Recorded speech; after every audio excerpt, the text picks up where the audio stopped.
Welcome back to the Pitch Pod, everyone. I am your host, Jeff Stebbins. Joined with me, as always, my co-host, Joe Janner. Joe, how are you doing this evening?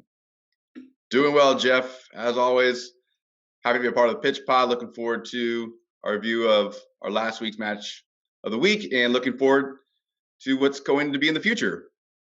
Yeah, absolutely. We will be discussing and making predictions for Emelec, the El Nacional, for the Ecuadorian League. We will be looking at that. But first, we have to revisit our prior video where we made predictions about the Bayern Munich, the BVB Dortmund matchup, which ended up being an interesting game.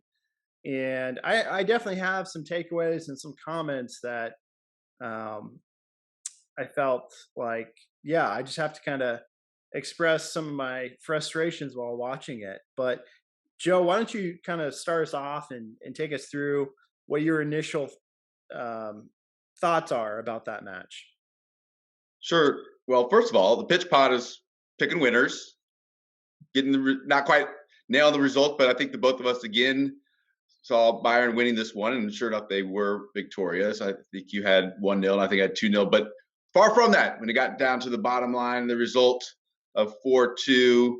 And if you're looking, falling by the time that it got early goal to go, a relatively early goal to go up 1-0, and then followed by a second and a third. By the time we're looking at the halftime, 3-0, you're thinking it's all but done and dusted and over. And then a few more goals within the second half. But to finish 4-2, I think in that contest, to win, to get 3 points, to put yourself back up on top, Thomas Tuchel's back in.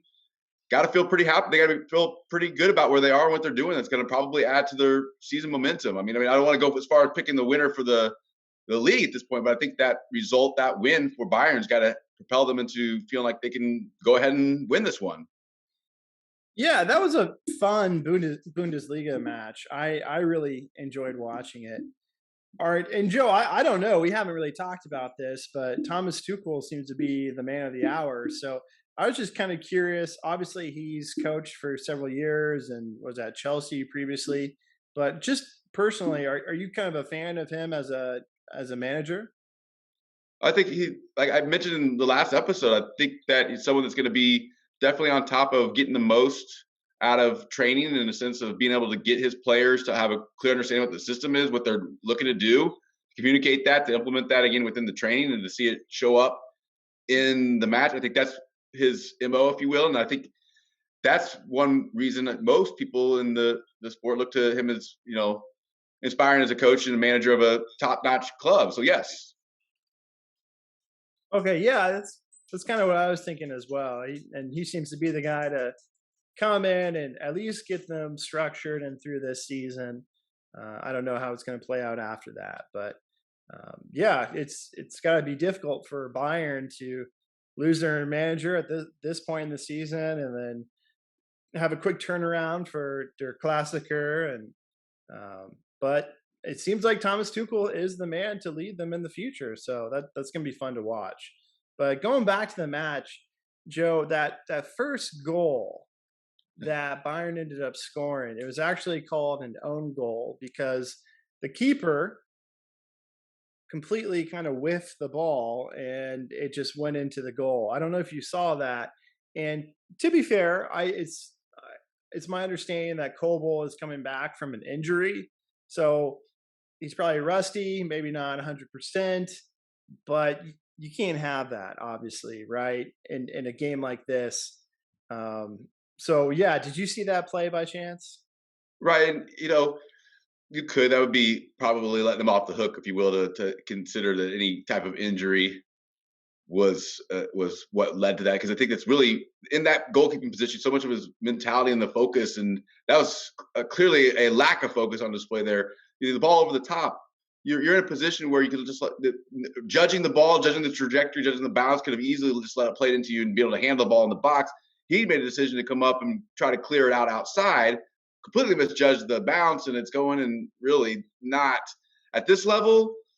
Really a blunder in a sense of the goalkeeper. You don't want to put yourself, your team in that type of position to make that type of mistake. It's gotta have felt it there throughout, and possibly what began Bayern's ability to get something out of this, and they got to be feeling okay.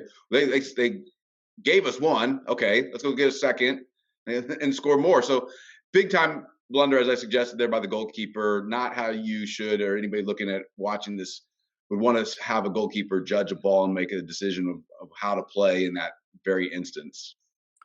Yeah, yeah. And then I will say that later in the match, if we give Coble you know, one excuse, that he was injured and, what have you. But later on in the game, there was another big crucial play where I felt like his goalkeeping just wasn't up to par.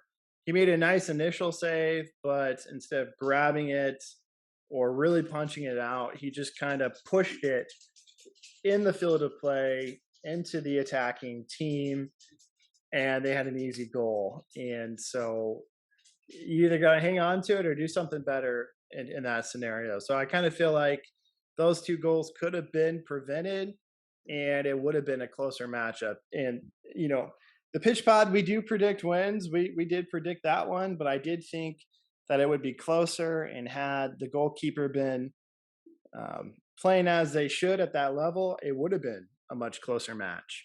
And that's always tough for any side at any level when it comes down to that. Because I think I would agree.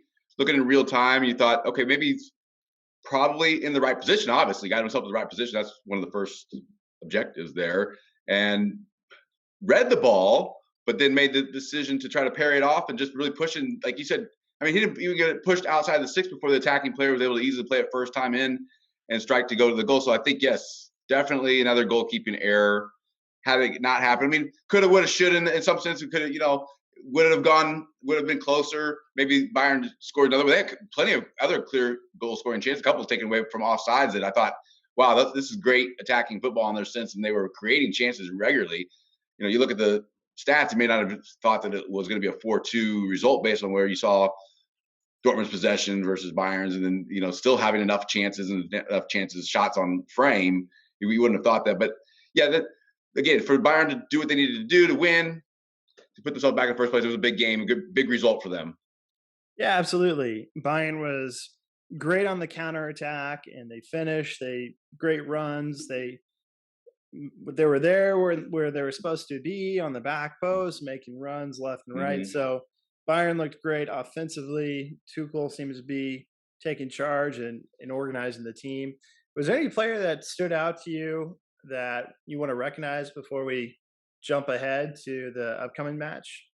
I think you have to go ahead and, if we're going to talk about man of the match, or just recognize an individual performance, Mueller with his 2 goals, the brace in this one is probably the clearest pick for me. Is in the sense that you get the second, you get the third. It just turns the goal. Excuse me, turns the game around. Puts it in a very difficult position for Bayern or for Dortmund to come back from. So his 2 goals, Mueller's for me is outstanding performance.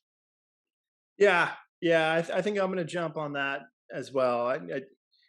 Other players played well, but if we have to pick a man of the match, I think you're right with that one, Mueller for sure.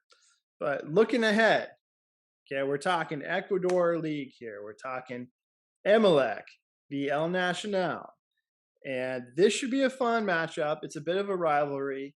We have Emelec, the team of Guayaquil, one of the teams of Guayaquil, versus El Nacional, a team that's representative of the rural outsides and mountainous regions of Ecuador. So it should be for a fun matchup. Emelec is sitting number 1 in the league.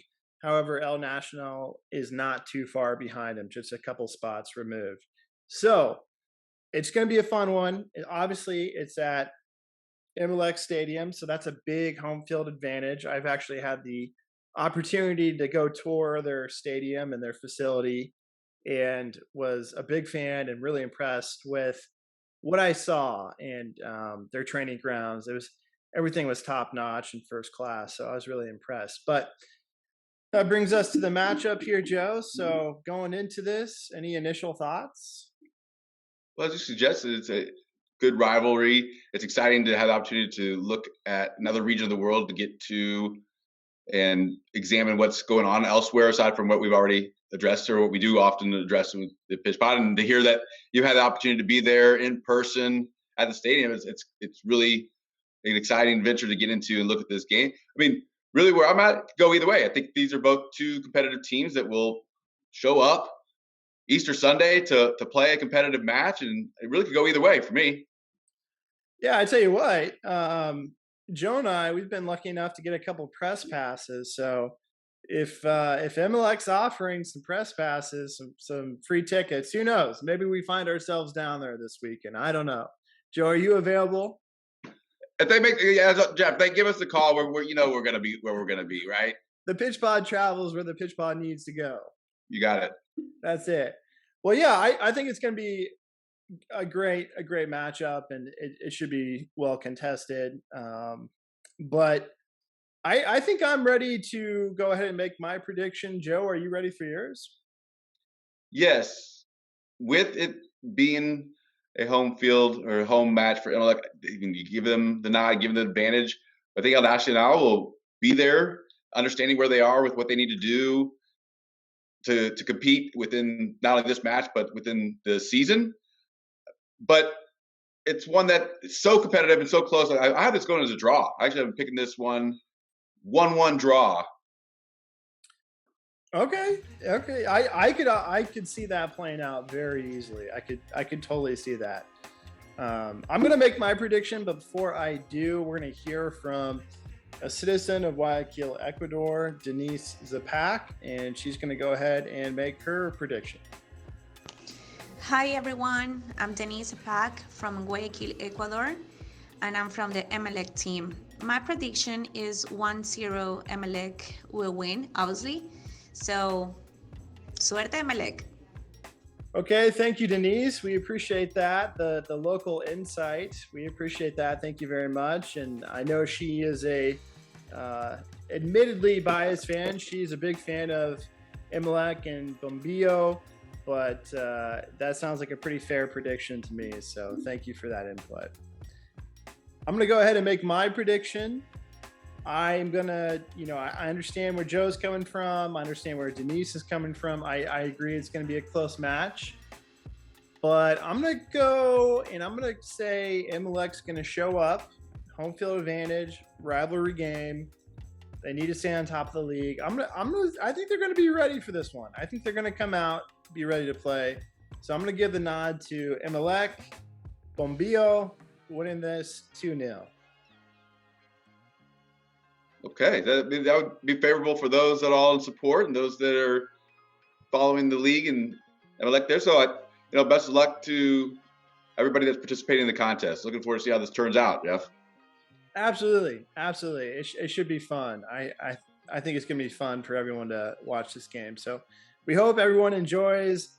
And if you like what we're doing, please support us by liking and subscribing. We can't wait to bring you more content, more EPL and games around the world. We can't wait to cover that and give you our predictions. So thank you as always, and keep pitching out there, everybody.